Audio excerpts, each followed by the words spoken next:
এই এক আলি কলার দাম 40 টাকা। আমি চিন্তা করতেছি এই কলা কি স্বর্ণরূপা দিয়ে বানাইলো নাকি? হ্যাঁ, এটার নাম হচ্ছে গেরা কলা, অনেকে কয় বিসি কলা। তো এই কলা কি আমরা বাংলাদেশও কম আছে? হ্যাঁ, প্রত্যেকটা বাড়ির আশেপাশে গেরা কলার গাছ আছে।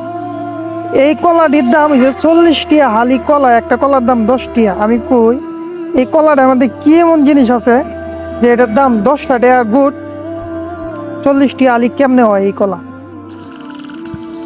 তো বাংলাদেশে কি রমজান আয়ে, বাংলাদেশে রমজানটা আয়ে কি হেদায়েত করার লাগে মানুষকে, নাকি শয়তান এরা উঠে বড় হরে? কারণ রমজান মাসটা আইলে সব জিনিসের দাম বাড়ায় দেয়। এই এক আলি কলার মধ্যে কি এমন আছে 40 টাকা আলি কলা?